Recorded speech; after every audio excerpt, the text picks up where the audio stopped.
Just waiting for you guys to file in. Hello, and welcome to the Brooklyn Rails 626 New Social Environment.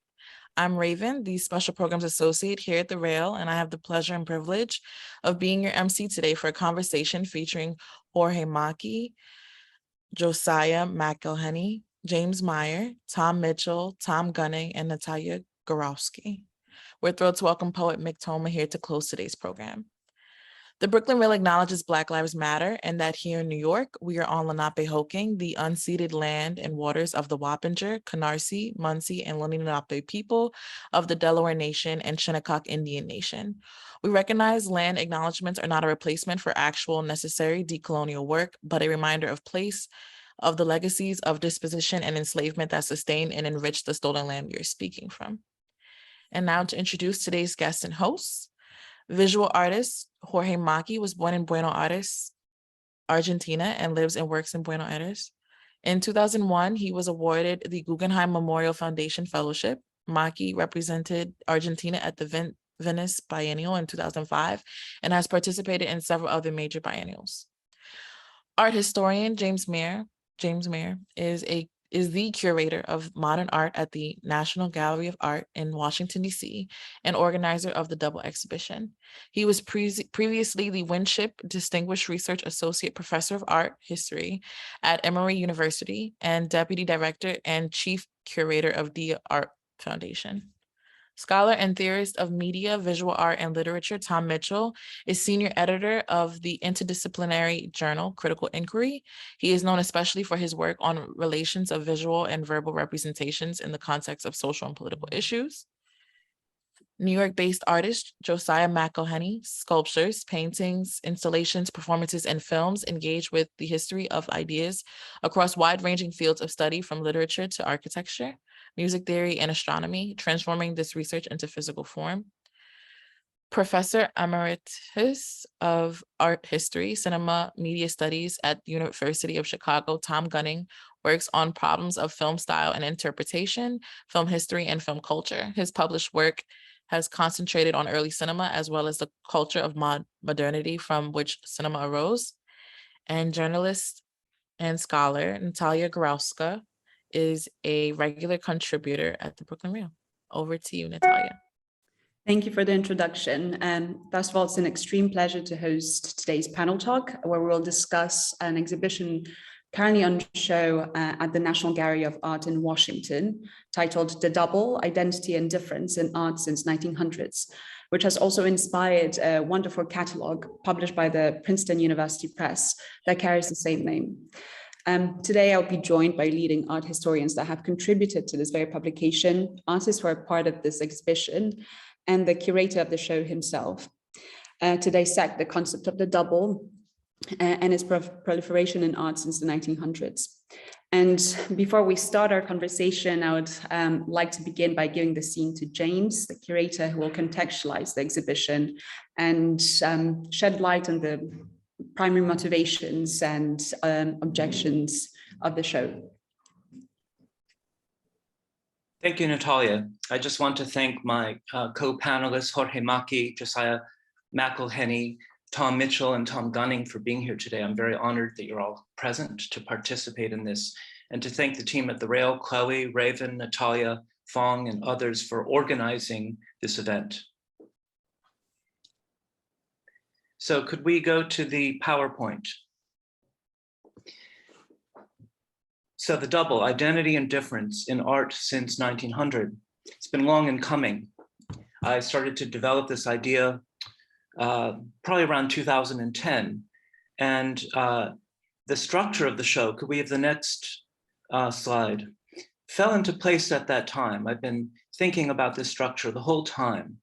The double, I claim, is infinite. It's unstable, it's porous, it's huge. And so to bring it into some kind of structure, I developed these four typologies of the double. In this order, seeing double, where we are confronted with two images or forms that appear alike, very alike, or slightly different, or quite different. Reversal, where you get the opposite of a form or image. dilemma structures where you're presented with two choices, if you will, visual choices, textual choices, and they're sort of irreconcilable. And finally, the self, the divided self and the doubled self, split selves, doppelgangers, shadows, twins, and pairs. The double, and we'll talk about this, is an ancient theme. It doesn't just begin in 1900, but this seemed like a very good structure, which leads us from a very perceptual double, seeing double, to increasingly conceptual doubles, to psychological doubles. And the story is told 4 times. You begin with modernist practice in each section, and you end with contemporary practice in each section. So could we just go ahead? And the first section, Seeing Double, works by Duchamp, the famous chocolate grinders, where he's painting the same motif, a chocolate grinder he saw in a shop window twice in different formats. And a chocolate grinder that he again saw in a shop window, imagining already his famous ready-made that he develops in 1914, the actual object from the world that he declares a work of art. But also, if you could go next to the question of perception, seeing double, his interest in stereoscopy, making his own stereoscopic cards, attempting to make a stereoscopic film with Man Ray that didn't work out. All these sorts of mementos are displayed in the show. Next slide. And of course, the ready-made that he takes, of course, the found object, as we all know, adjusts it, declares it a work of art, signs it Marcel Duchamp, and then makes copies later in his career, doubles, that demonstrate the kind of porosity between the double and the multiple. But of course, there's different narratives of modernism, modernist painting, a kind of Greenbergian modernist narrative, and an avant-gardist narrative with Dada, Duchamp, Surrealism, a conceptual narrative. This show traces both, if you will. Could we go back, please? To in the same space. So modernist painting versus a kind of conceptual narrative informs both categories of doubling, or doubling informs both narratives of modernism, if you will. The double is not stable, it doesn't stand still. So Matisse can make pairs of paintings throughout his career, same motif, different styles. He didn't intend them to be shown together, but he made them one first and one next, and then the next. Malevich, hanging next to his black square in Petrograd, his famous show, you have a double black rectangle painting now lost that he then remembers later on in this drawing in the Museum of Modern Art. The next. Or the double line in Mondrian and his acolyte, Marla Moss, who in fact invents the double line, and he copies her. So they are both a pair, and their sort of pairing is around the question of double line. The next. And why does Gorky make his most famous work, his most famous painting of himself and his mother based on an old photo twice, the Whitney version versus the National Gallery version? Is one finished and the other unfinished? Is, one completed before the other? These are all very mysterious questions, and the show explores that. Next, please.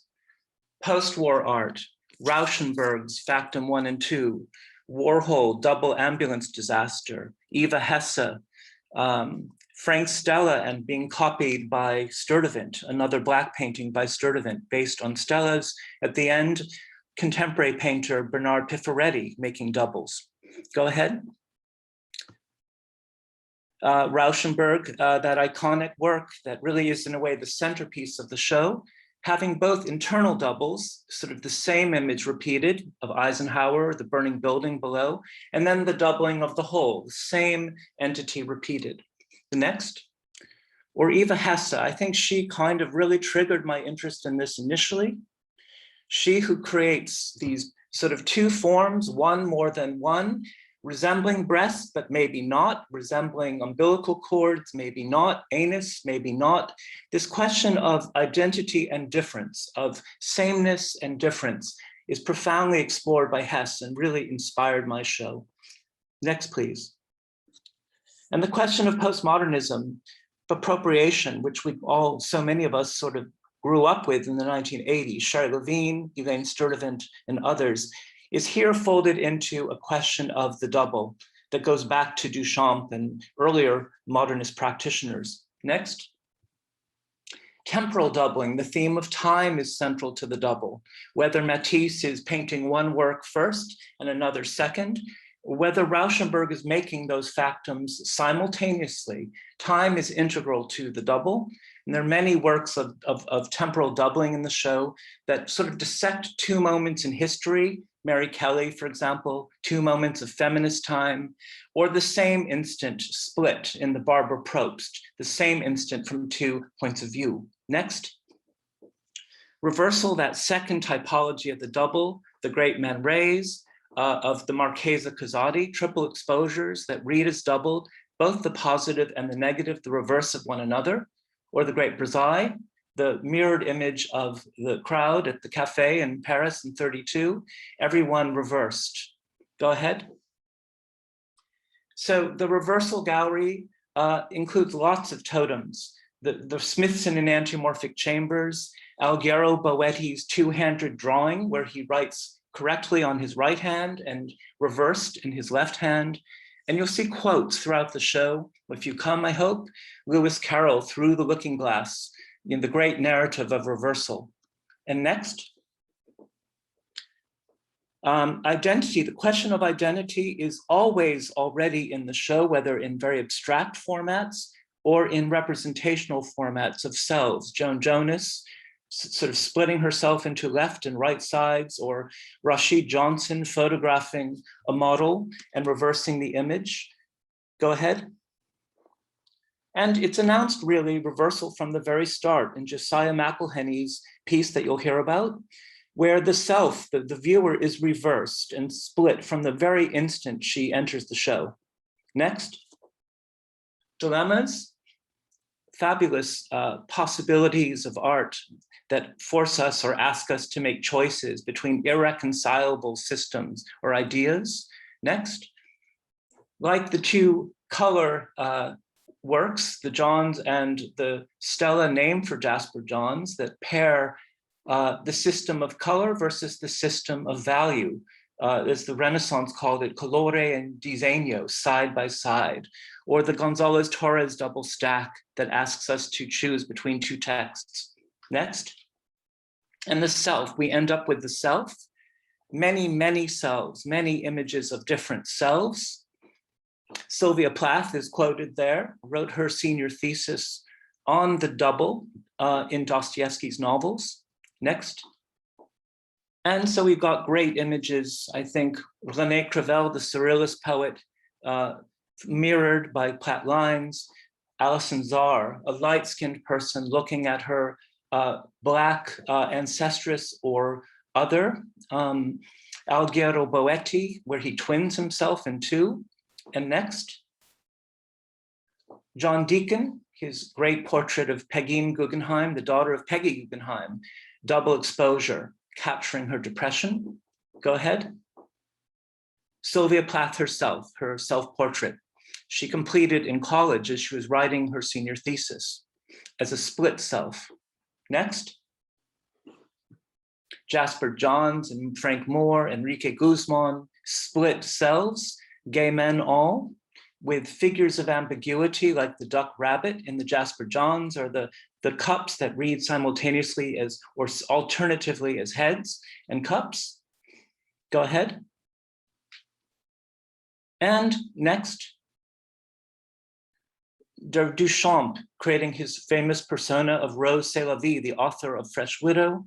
Felix Nussbaum, the Jewish refugee in Belgium, painting his alter ego, the organ grinder, in a kind of bombed out street filled with bones, splattered with blood, just months before he was taken away to Auschwitz, where he was murdered. Next, Howardina, her self and her white alter ego in Free, White, and 21, Adrian Piper as her alter ego mythic being, Brian O'Doherty and Patrick Ireland, the two selves of the Irish-born artist O'Doherty. Next. The shadow is an ancient emblem of doubling. We have lots of great photos in the show. Next. and the fraternal double, the twin, Arbus, Seydou, Keita, very famous images, paired with the Nigerian British gay artist Rotimi Fani Kayode, and his work inspired by Yoruban twin effigies, the Ebeji. Next. And finally, the pair, same-sex pairs, often gay, but not strictly. Great images that you know by Man Ray and Gordon's Makes Us Drunk by Gilbert and George, and a sculpture by Hammond. Next. Jorge Maki's Parallel Lives, and Gilbert and George across the way, their drinking self-portrait. And next. And of course, in that same pair gallery, Ronnie Horn's 2 gold mats for Gonzalez Torres and his partner, Roy Laycock, and the Gonzalez Torres double light strands, Paris, Untitled Lovers, 1993. At the very beginning, I always knew the show would end with this pair of sculptures, the gold mats illuminated by the lights. There's also, of course, a video gallery with many sort of great works of video art, from Warhol to Yinka Shonibare to Rosemary Trockle. And next. So the book itself is very important to the show. I wouldn't call it a catalog. It's really a book that is complementary to and explores all aspects of the double in different directions, with essays, of course, by Tom Gunning on film you'll hear more about, and Tom Mitchell, a brilliant text about the self, Julia Bryan Wilson, Andrew Solomon on queer doubling, Hillel Schwartz on the ethics of the double, and Sean Smith on Black photography and W.E.B. Du Bois' famous theory of double consciousness. So those are the contents of the book, along with my own analysis of the double in art. So that's what I have to say. Well, thank you for this introduction to our discussion. I think it illuminates how rich and diverse the show is, and as a result of which how rich and diverse the publication is as well. And I guess I wanted to start the conversation with the following question. Before the invention of a handheld camera in the 1880s, the history of art was familiar with the concept of doubling, whether in the form of double portraits or diptychs, and similarly earlier optical devices such as camera obscura or mirrors have created doubles. So why did you pick the year 1900 as a starting point for your investigation of the leitmotif of the exhibition? Well, part of it is institutional. I work in a museum in a department of modern contemporary art where the cutoff is 1900. But also really, you're absolutely right, the double is a central theme of ancient myth, of folklore. It percolates in Renaissance drama, in romantic and 20th century literature. But I really felt it was important to focus on the 20th century. Certain conditions yield doubles in modern and contemporary art that are different from representations of doubles in old master painting, which really comes to the fore, I think, in the late 16th and 17th century, with paintings of people in mirrors and so on, what we call meta painting. It's really in the 19th century, with the invention of certain photo techniques the handheld camera makes possible in the 1880s and 90s, as the art historian Clément Choloux has argued, that certain techniques of doubling are discovered accidentally by amateurs, like double exposure, exaggerated shadows, mirror reflections, and that are then taken up by avant-garde artists like Brazai and Man Ray and others in the 20s and 30s. Another would be film, and Tom Gunning will speak to this. We have a whole film series in the show, and modern cinema and the double go hand in hand. So the film series is part of the show and part of modernism's exploration of the double. Another would be psychoanalysis, Freud's discovery of the unconscious, a split self, where he in a way systematizes or scientizes the idea of the split self, which goes long before Freudian psychoanalysis. I would also say the ready-made and the new possibilities of reproduction that Duchamp is exploring and other artists that allow one to copy, to repeat. whether in photography or in object making. All of these conditions, it seems to me, produce the conditions of the double, the many possibilities of the double in modern and contemporary art. Thank you, that's a brilliant answer. The exhibition includes just about every artistic medium. It goes from painting to photography, printmaking, video, sculpture, film, performance. Why did you think it was important and necessary to tell the story through all of these different formats? That's a great question. You know, our museum, like many museums, curators are working in departments by medium or field. And there's been a great interest across the field to kind of mix up media in exhibitions. The curators at MoMA have been very much exploring this. In the case of the double is infinite. That's the thing about the double, and it proved maddening to work on initially because, you know, how do I create a sort of structure for this infinite idea, this porous, unstable, reproductive idea of the double? It was, first of all, through the structure of the typologies I described, but also acknowledging that many media, all the media, sort of are embracing the double, and to sort of find a balance between them, these different media, to tell the story of the double in photography, in film, in sculpture, painting, printmaking, which of course is itself an art of reversal, photography. You needed all of the media in order to capture the multiplicity, the variety, the infinitude of the double itself. Okay. And in your paper that is part of the publication, you discern the various types of doubles in an artistic universe.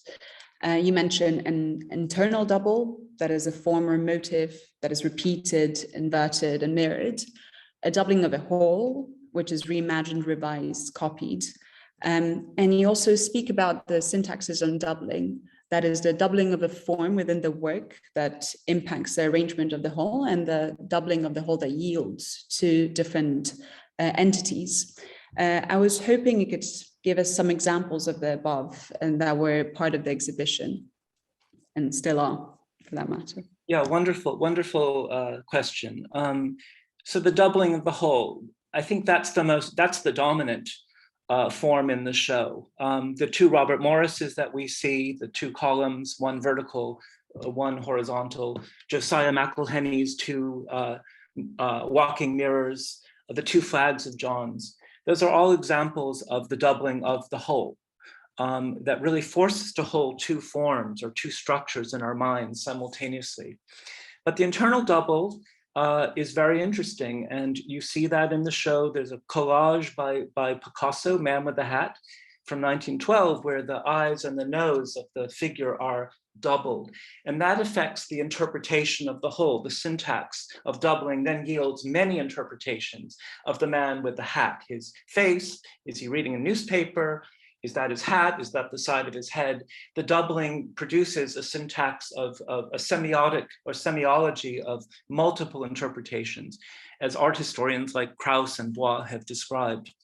Another example of internal doubling would be those Rauschenbergs I showed you, where you have two photos of Eisenhower, two photos of burning buildings, and a photo from a calendar of two trees, kind of like a couple at the side of a lake. But then the whole, you have the two compositions, two whole images, two whole combines repeated. So what's extraordinary about the Rauschenberg, and there are many extraordinary aspects of that work, is the fact that it's both an internal doubling and a doubling of the whole. Amazing.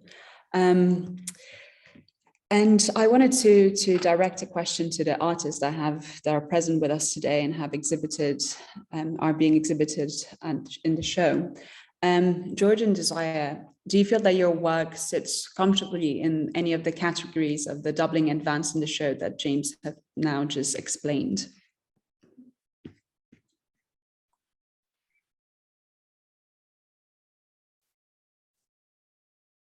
Perhaps we can start with Josiah. Okay. I mean, I think that that my piece is it's not as strictly two exact objects that are exactly exact replicas of each other in the sense, but they're generally similar. The doubling that they engage in is really perhaps a little bit different than some of the other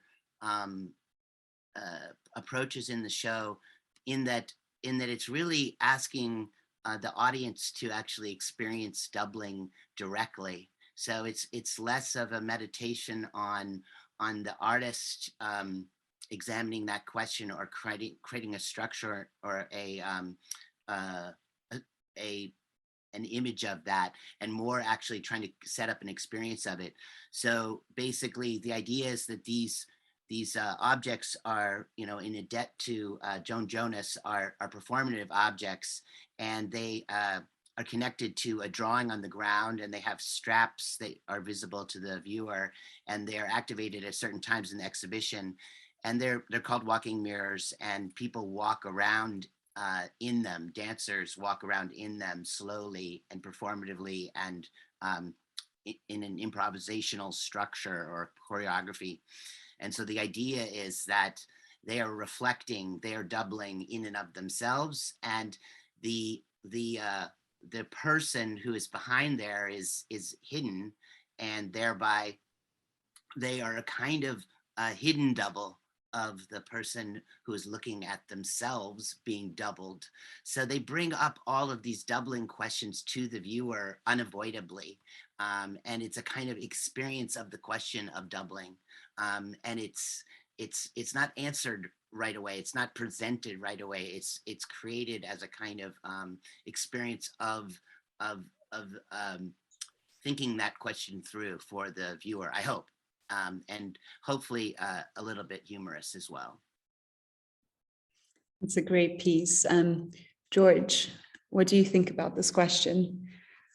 I can repeat it if you'd like.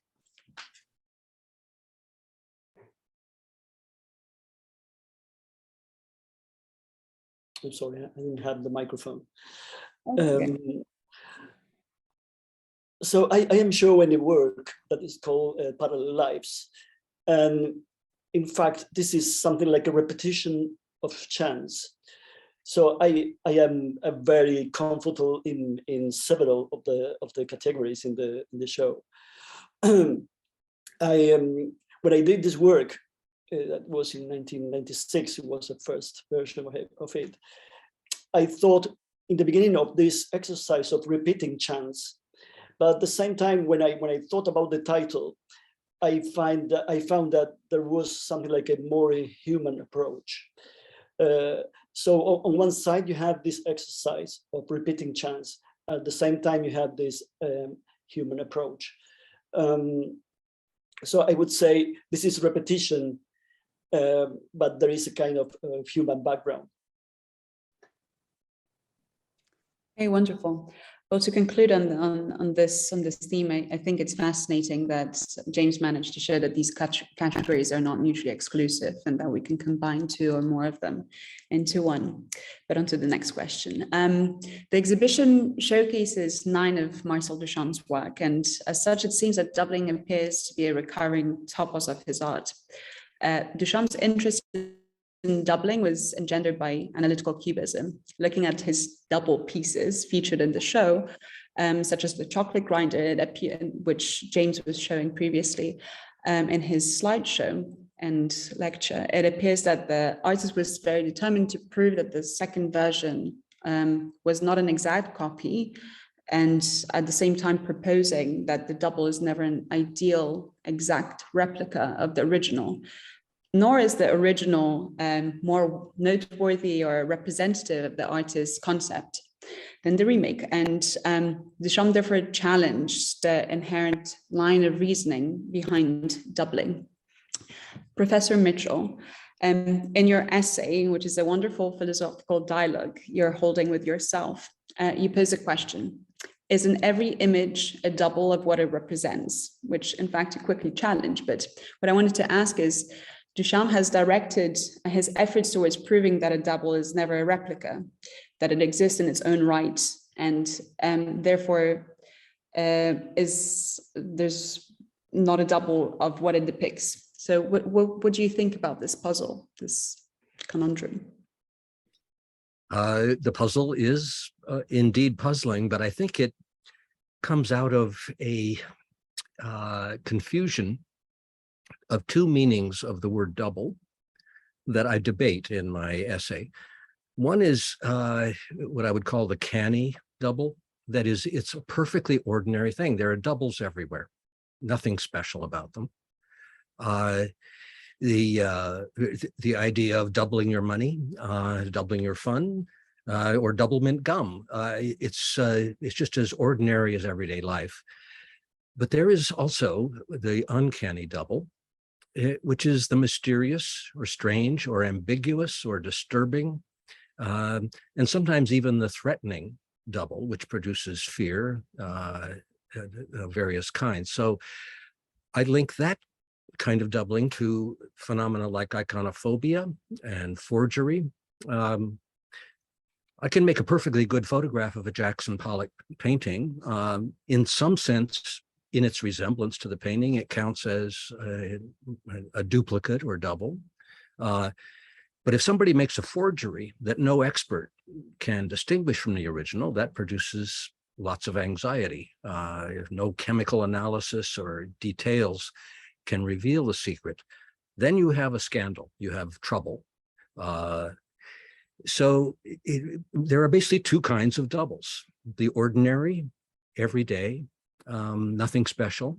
And then there are these doubles that disturb us or provoke us, or in the best cases, produce a kind of wonder, astonishment. So I think it's important when we look at what James has gathered clearly is the latter. But then the question becomes, what's the relation between these two things? Is there a boundary that we can say, well, that's just an ordinary double? That's where it gets complicated, I think, because as Freud constantly points out, the uncanny and the canny, they come from this same root of knowing and not knowing, of being sure and certain, clear-headed, and being confused or perplexed or drawn out of yourself. So I think what he has touched upon is that Freud touches upon is that you always have to begin with the ordinary. I mean, when I look at Sherry Levine, a photo after Walker Evans, at first, I have to admit, I was one among those who said, what's the big deal? It was only after talking to my artist friends and our history friends, they explained to me, this is a scandal. This is disrupting the whole notion of the original and the copy. Original and copies in themselves are not unusual things. It's when the copy claims to be an original. And that was the claim, which you can believe or not believe, but either way, it's going to disturb some sense of what those words mean. So I have a very simple-minded idea about this whole subject, and that was carried out in my debate with myself. But the upper hand in that debate was constantly the canny version who kept saying, get over it. Why are you so excited about doubles? And then the other side of myself said, here's why. Well, I think it was a very humorous and at the same time comprehensive text. Thank you for the answer. I think it's fascinating. The exhibition presents the vast variety and differences between strategies and ways of replica making. And Duchamp undeniably pioneered new production techniques that equipped artists with new means to create replicas. James, can you tell us more about Duchamp's example and his influence on later copyists that are featured in the show, such as Jacqueline Humphreys, Shireen Levine, Jorge Macchi, to name a few, or Robert Rauschenberg that you mentioned in the opening introduction? Sure, I think one of the things the show demonstrates is that each double is different. You know, the double is infinite, and doubles are ever always different. And so within the copying or the repeating, or the doubling can be a great deal of originality, of difference, of variety. And so for Duchamp to copy himself, a found object that he adjusts and then copy it, make it into an edition, is a very different thing from Sherry Levine photographing a photograph by Evans that she sees in a book. And for Jorge Maki to take a piece of glass and shatter it, with a hammer, as Jorge explained to me below, and one from above falling, and then to make a second, which took a long time to make with a glass cutter to resemble the shattered, quote, original, is another operation. Or Via Salmon's, that she took an old blackboard that she found and then meticulously recopied it herself. So it's not somebody else making the copy, she's meticulously hand making the copy. So each time the repetition is different, and therefore within the repetition is originality. That makes perfect sense. Thank you. I'll go back to Professor Mitchell for now. Your essay investigates a very interesting question. You asked, I quote, "Isn't every image a double of what it represents?" A statement that we have just explored. As you further elaborate on this thorny issue by questioning, what if the image doesn't represent anything, and as such is identical only to itself? What if it's, what happens if the form is abstract or an abstract representation of an image? I think it's very interesting, and I would like to know what your conclusions vis-a-vis this question is or are. Yeah, conclusions about doubles, I think, are difficult to reach. It's an incredibly slippery subject. So, as I said before, the Jackson Pollock, a photo might be regarded as a good double, a reasonably good high-resolution copy. That would be an ordinary vernacular way of talking about it. Forgery would be quite different, and it would be dangerous. So I think of images and doubles having a strange relationship. That is, all images are in some sense duplicates, doubles. They're utterly common, but some of them take on another kind of feeling.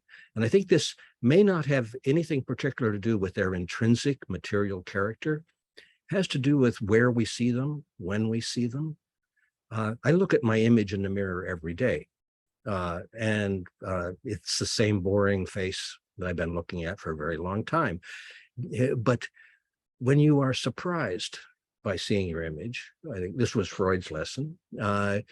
He walks into a railway compartment and sees this disagreeable, shabby old gentleman sitting across from him, and immediately says, "I don't want to sit next to that guy." Then realizes it's himself. That's the uncanny, interesting moment of the double. And it, I think, is also associated with the question of identity, as James's exhibition demonstrates again and again, that the uncanny double is a threat to identity, or it puts identity into question. And that's why I think the exhibition is so closely associated with issues of sexuality and difference, and why homosexuality and homophobia are raised. It's not, I think, that gay people want to be twins or that one person wants their duplicate. That would be the mistake of Narcissus, remember, who falls in love with his own mirror image to his with disastrous consequences. I think gay people want, just like straight people want to have somebody other than themselves to love and love them back. They don't want to look like them or double them. So what's the connection with the double then? Well, the connection is that it threatens the identity of gender. It threatens the notion that difference and identity are stable. So no conclusions, sorry. Lots of questions. It's such an intriguing subject, and this exhibition will keep us all thinking for a very long time. And it's an intriguing answer as well, even though we don't have any conclusions set in stone. That's great. Professor Gunning, in your splendid essay, you argue that while the concept of a double is possibly one of the most ancient and primal human concepts, it is only in Otto Rank's 1914 essay that uses motion pictures as a case study, and that attention has been drawn to the novel role, the double, as a concept assumed in modern technology.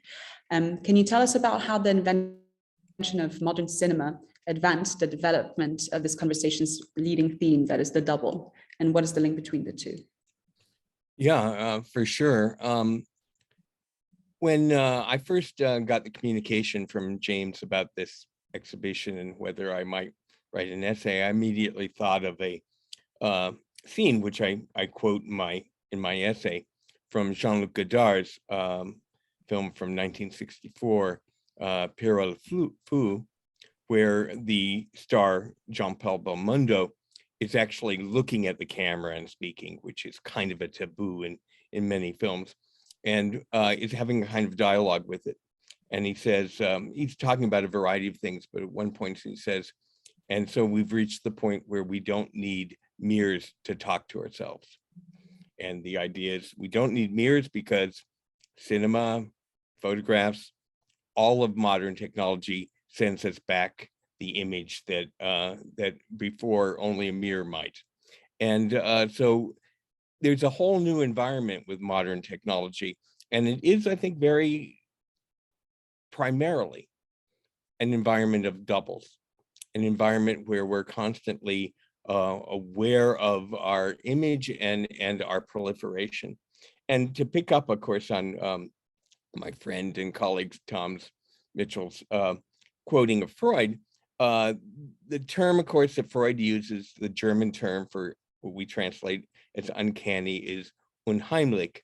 And his point is that very strangely in German, Heimlich, which means pretty much the familiar, the homely, what we know, the everyday, can also be translated, or you can substitute the word unheimlich. What would seem to be opposites are kind of brought together. And Freud even thinks about whether there are primal words that seem to have somehow, even though they are opposites, they have the same meaning. And that is, of course, the whole mystery of the uncanny. And I think of the double, which is, as Tom points out, is both something that we encounter every day, and yet something that the very fact that it is part of our everyday environment is what gets under our skin. It's what really disturbs us and is uncanny. And you know, I even find in English, you know, James and I actually talked about this a few weeks ago at the exhibit. The term canny and uncanny, which should be opposites, are more or less the same. If I say, oh, you've got a canny ability with that knife, it means more or less the same thing as if I say, oh, you've got an uncanny ability with that knife. In both cases, I'm saying you've got some ability. Maybe uncanny is a little more extreme, but they don't contradict each other. So the amazing thing is that doubles, although they seem to be in opposition, are always not only in pairs, but I would emphasize, and this I think is very important, in dialogue, talking to each other.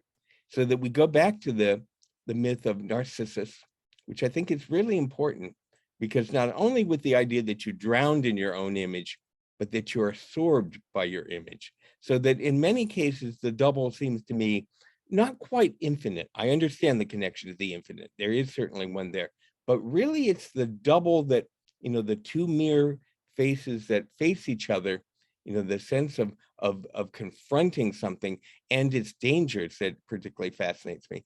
And I think film has been able to not only portray that by the various techniques it has, but to make it, partly because it's a temporal art and a narrative art primarily, so that you really have the sense of kind of doubles meeting each other, you know, from different times, from different spaces. Fascinating, thank you. I'll move away from cinema for now towards a different theme, which is the doubling in sexuality, or actually homosexuality. As humans, we attempt doubling through the act of reproducing, that is, producing children. Andrew Solomon, who's also a contributor to the book, argues in his essay that the closest we get to realize this very doubling is through homosexuality. And Professor Mitchell underscores that it is no coincidence that homophobia, which is the fear of the same, in the 1980s was associated gay culture with cloning. The exhibition that we're discussing today includes several prominent artists who explore this very queer topics, such as George Platt's Lines, who photographed bisexual surrealist poet René Crevel, staring at his own reflection, and Felix Gonzalez Torres, whose clandestine homo-anesthetic and its underpinning premises are explored in detail in Julia Bryan Wilson's essay, who has also written contributed to the book. James, can you tell us more about how this exhibition marries the concept of the double and homosexuality, and how the show examines this topic? Well, it's a thread of the show. It goes, you could say, starts with the Marlowe Moss double line painting.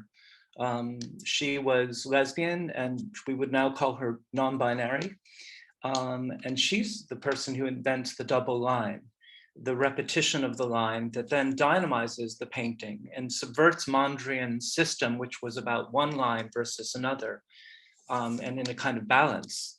But in the 20s, we have a lot of sort of work around surrealism. Claude Cahun, couldn't include her, but I do have that Platt Lines photo of René Crevel staring at himself, a Narcissus image.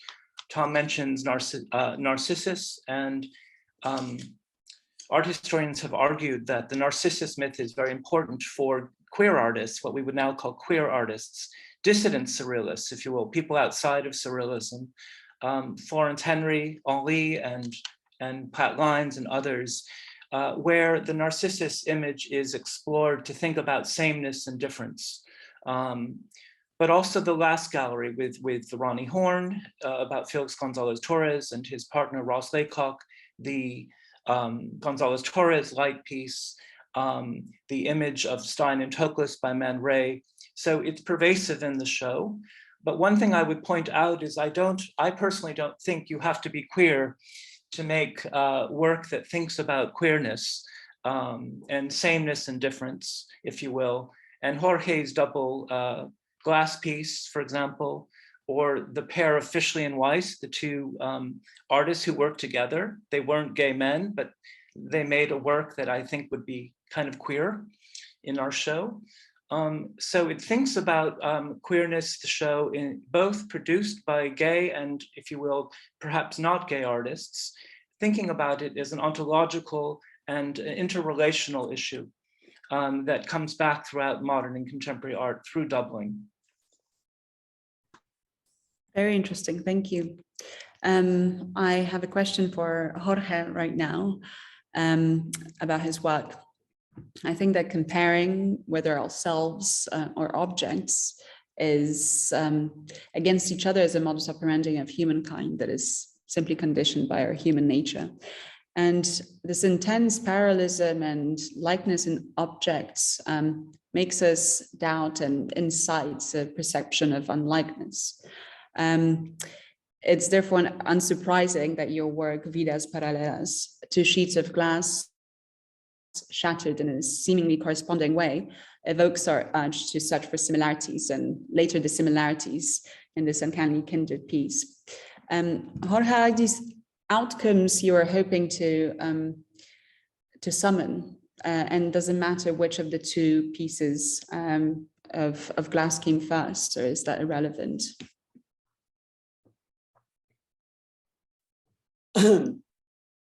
Well, the process of this piece is first I broke one piece of glass, and then I tried to repeat the lines on the second glass. But then, you know, there are accidents, So first there is an accident, that is the breaking of the first glass. But then when I was doing the second glass, there were also accidents. So there were other lines that were produced in the copy. So I had to copy the second lines on the first pane of glass. So in the end of the process, you actually don't know which one is the original. So this is why every time I talk about this work, I talk about the image that was in the beginning of the process of this piece. I remember I imagined a couple on a bed facing up, and they had been together for 80 years, more or less, and then they copied each other's lives. So finally, they are almost the same. So maybe this is why this piece is called Parallel Lives. So it is not important which one is the original, because there is no original in the end. And maybe the election of glass to produce a piece like this is because it is transparent. It's almost nothing, and this is something I find very interesting. So it seems that the concept of the repetition of chance is there, and there is no distraction from that. Thank you. Unless there's something else you'd like to add. Oh, well, I have several things to talk about. I remember I had a talk with James 1 or 2 weeks ago, and he asked me why I was interested in the double, and I answered that I had no idea, and in fact I didn't want to know why I was working with the double. But suddenly I realized that there were some things that I can talk about. So can we go to the next image, please?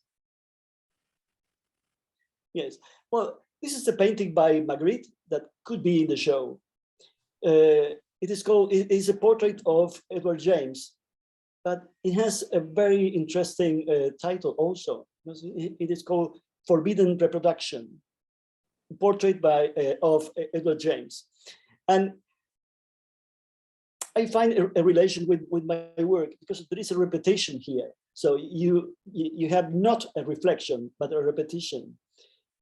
And in the mirror, you have two kinds of repetitions. You have on one side the repetition of the image of the man, but the reflection of the book. The book on the mantelpiece is a book by Edgar Allan Poe. And when I think of Edgar Allan Poe, I always remember some tales I read when I was 12, and I kept reading them. And there was one tale that is called William Wilson that could be in the show, or maybe is in the show. And I felt that there are some things that are repeated in my interests. And for example, I think of these systems that fight against themselves. And then we have Dr. Jekyll and Mr. Hyde also. But I also think of these diseases. For example, these autoimmune diseases. You know about them. So in these cases, the defense system of the body fights against the body. And then, which is the solution that the doctors found? So to soften the defense system. But when you soften the defense system, you have another problem. So you have other diseases that are attacking the body, for example, cancer. And then, so the body itself is producing something that is destroying the body. And I was always attracted by this kind of things. And I really don't know why. And this is what I said to James. I really don't want to know about why I am interested in these kind of things. Okay, thank you. Thank you. That was very, very interesting. The final question is dedicated to Josiah. The two structures that comprise Walking Mirror 1 and Walking Mirror 2 are close to identical, but they're not similar to an extent where we will be tricked into believing that they are carbon copies. You can see the little differences. As the structures are partly made from mirrors, the viewer can see his reflection and in turn, his double. Are you alluding by any chance to the 19th century literary tradition of a doppelganger or an alter ego that invites us to explore in our human duality, an image that is both our duplicate when we see our reflection in your eyes, and an opposite when we realize that the mirrors are moved by forces that are outside of control, which in the case of your installation, and I know that it can be static as well, is moved by dancers. What are your thoughts on that? What's the answer? Well, I think it's more the latter subject that you spoke about. Maybe we could just cycle through the slides and people could get a little bit idea of what the performance is like when it's, or what the pieces are like when it's being performed. So if we could just slowly cycle through them as I'm talking a little bit about it. There's two pieces. One is it basically has two flat mirrors that reflect the way you expect them to. And the other one has two angled mirrors on either side that are angled just at like 22.5 degrees, I think. And strangely, what that does is cause a odd effect that if you just are standing in front of them, you don't see yourself at all, which is just a very strange optical effect that confuses people and is rather odd.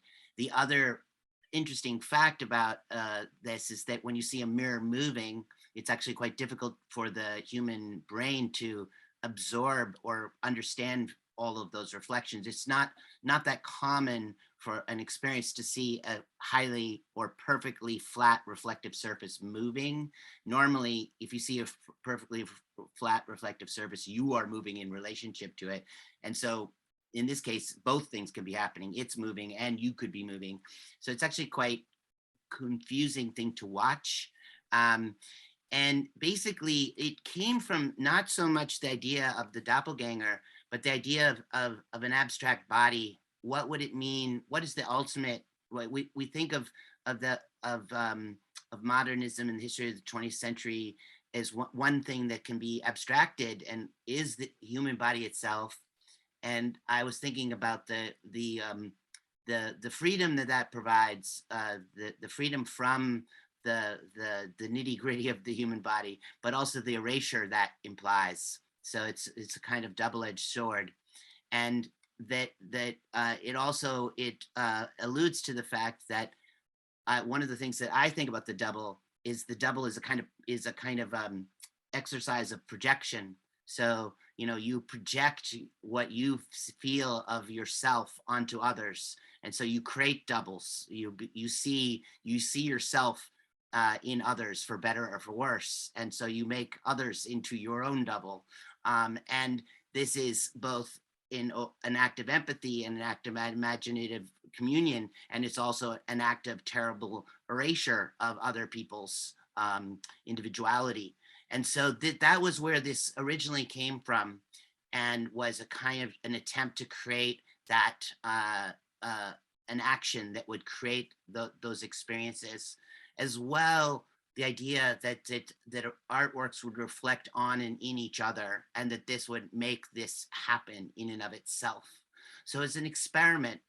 And I guess that for me, one of the things that just comes up around the double itself is that for me, the double has been one of the most important themes in my work, from Borges and the idea of Borges and I, the idea of the self and this other thing that other people see as the self. So the two selves that are not absolutely not the same, and yet in theory they are a double.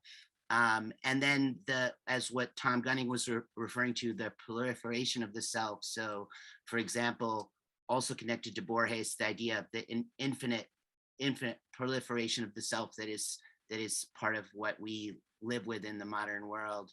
And so I guess that to me, what's most exciting, or most not exciting, most urgent about the question of the double is the question of audience. And for me, you know, perhaps tying back to the exhibition with Felix Gonzalez Torres, the idea of the way of the depletable and renewable works that he made is like, what is audience? So the double is, as an artist, speaking as an artist, at some sense, it's like, okay, I have sometimes the amazing opportunity to put something into the world of the public, and then who is the public? And is the public my double? No, the public isn't my double. The public is some mysterious other. And yet this question of who am I and who is the other, it's the question of the double for me. Thank you so much. Very, very interesting. This was our last question, so I'm gonna bring it over to Raven, who has collected questions for our Q&A, I believe.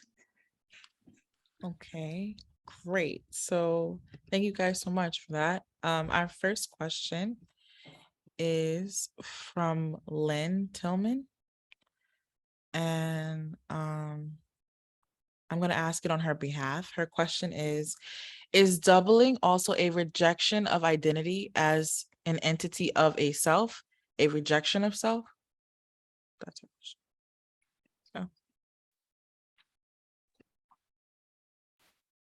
I don't think it's a rejection of self, but I think it opens a debate with that's my own answer, simply to stage a debate between myself as a subject and myself as an object. When James invited me to write about the exhibition, the first sentence I wrote was a quotation. I said, shouldn't I really write 2 essays then? Since I am of 2 minds about this subject, unquote. I said to myself, so suddenly grammar itself tells me that there are 2 cases. The minute I engage in a speech act, I can refer to myself, or I can speak for myself as I. Language leads us into the problem of the double, I think. And it could be, it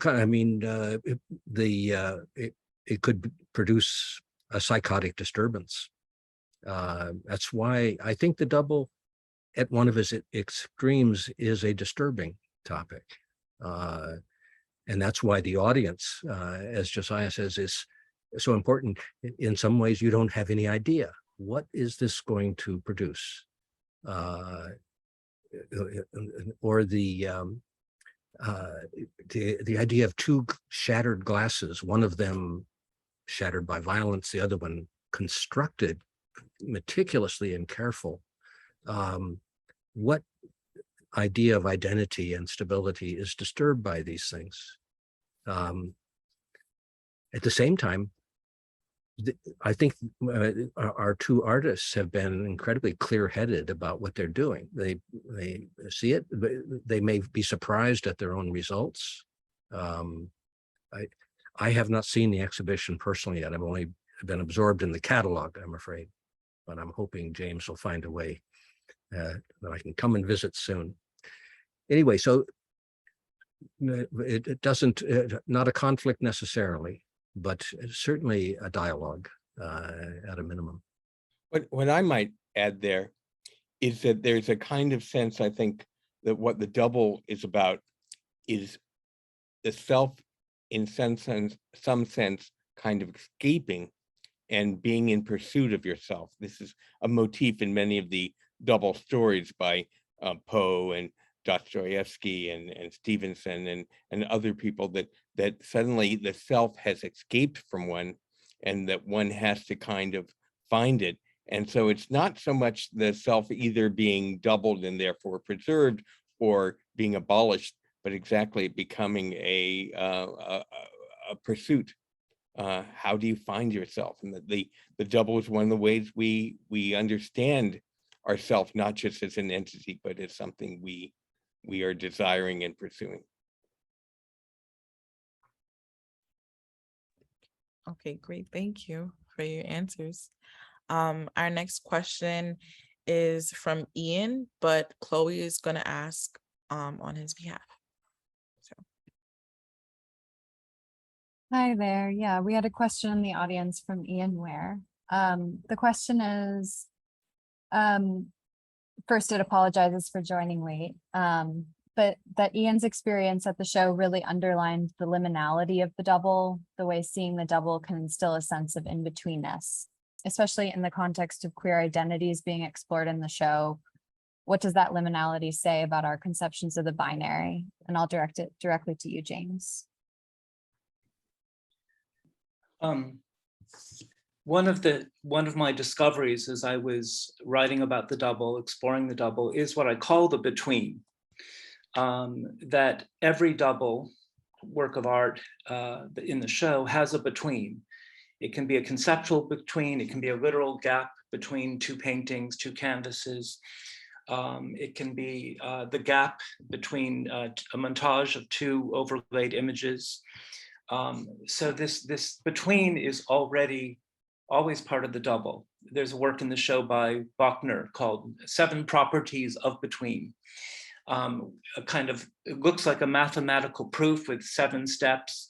And then at the end, you realize it's phony, that it's false, that he made it up. But nevertheless, you always have a between that, if you will, a third term, right? The double incorporates the between, which is a third term which defines the others as separate, as discrete, as two.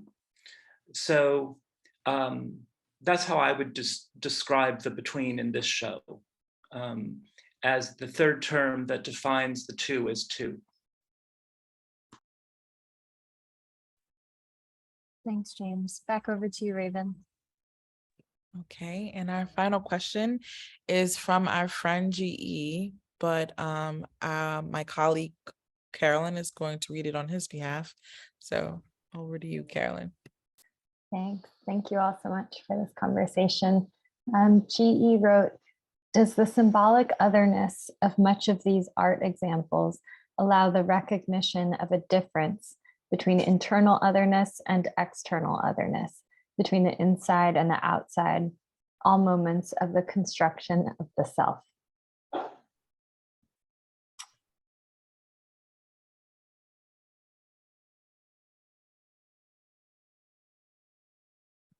That's a tough one.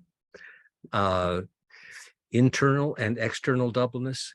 My essay mainly explores internal doubleness, the attempt to argue with myself and to listen to a voice about doubles that I think is often suppressed in favor of what I would call the dangerous, the exotic, the puzzling, the weird, the uncanny. And that was to try to remind us that all of those things depend and are in a dialectical relationship with the canny, or as Tom Gunning put it, the Heimlich, the familiar. What happens when the familiar gets defamiliarized in yourself or in the world? I suppose the ultimate, your question poses the ultimate dilemma: what's inside and what's outside? You know, right now, I am sitting here as a subject, but not isolated, with the faces of people from New York City, Chicago, Washington, D.C., all converging here. Am I inside this, outside it? That's the way we're constructed. There is a doubling between our subjective reality, consciousness, and the world we inhabit. They are different, but they're woven together by a between. And right now, our between, I guess, is Zoom, which is bringing us all together. I would like to say, while I love the Zoom bringing us together, I mean, this is an art exhibition, and I think that more and more, I feel like that in this moment, art represents an opportunity for the conjoining of inward and outward, in the sense that that, for example, in talking about looking at art, I mean, even if you're standing in front of the America piece, you know, it's up and down.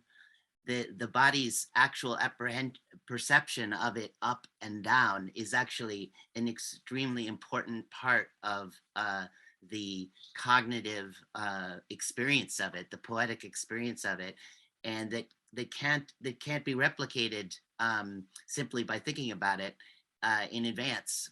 And I think that, or in some of the works where there's two things that look very similar, like Jorge's piece, you know, that looking at the difference requires you moving your head from left to right, and from left to right again, and moving your eyes from left to right. And that causes actually incredible changes in the human body that will have reverberations for many days as you think about them. So I do think it is interior and exterior combined.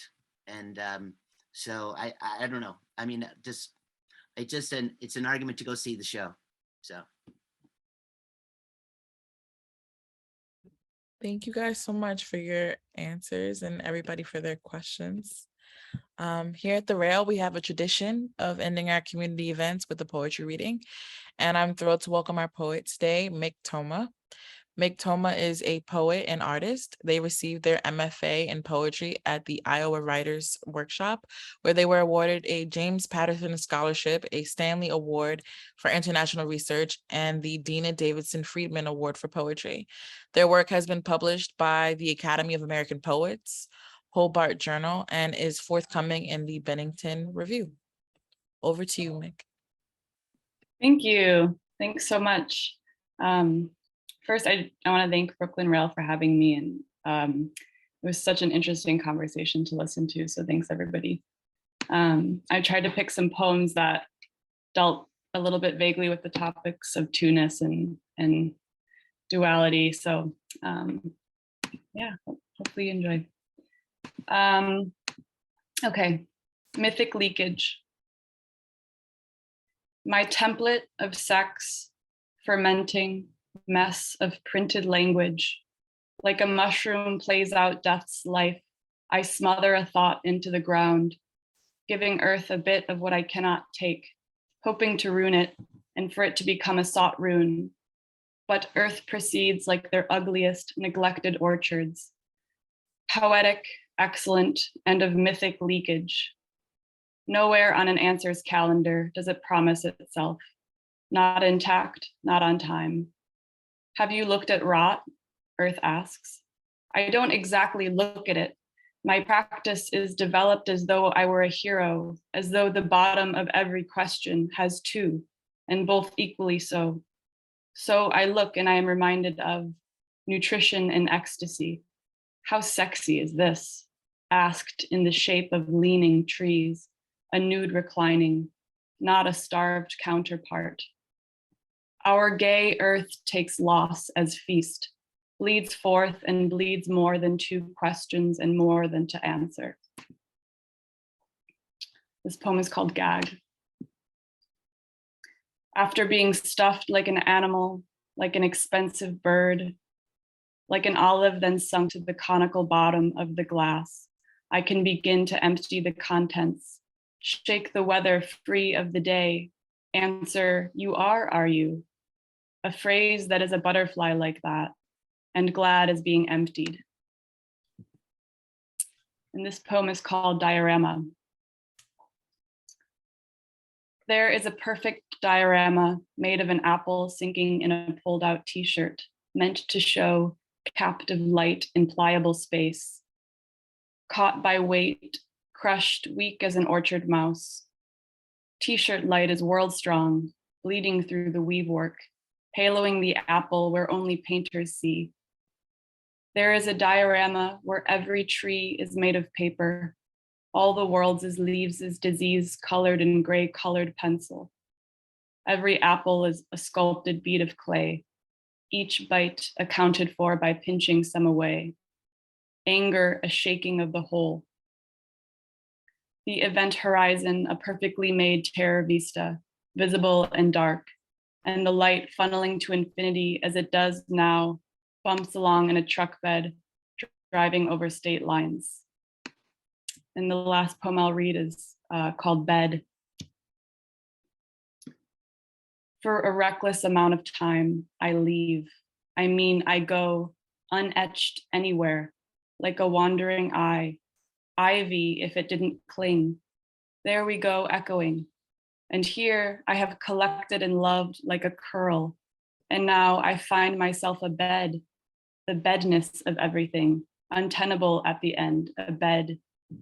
The softness, a word I hate, of soil. I compensate with posture, steerish like a house. But still, it feels gushy, pussyish. To be green again, green as home. Purple as a frog brain, rotting in a creek, gleefully watery and sunny. The spirit taking time, flying like a big silk scarf up a waterfall. Thank you.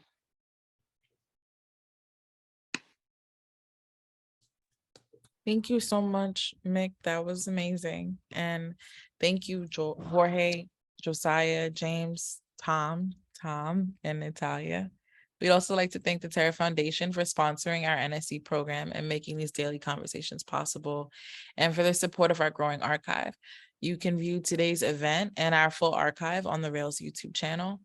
Over the past 22 years, the Brooklyn Rail has brought together art, music, dance, film, theater, literature, and thoughtful social and political mediations in our monthly publication and in our other public events, like here in our daily NSE.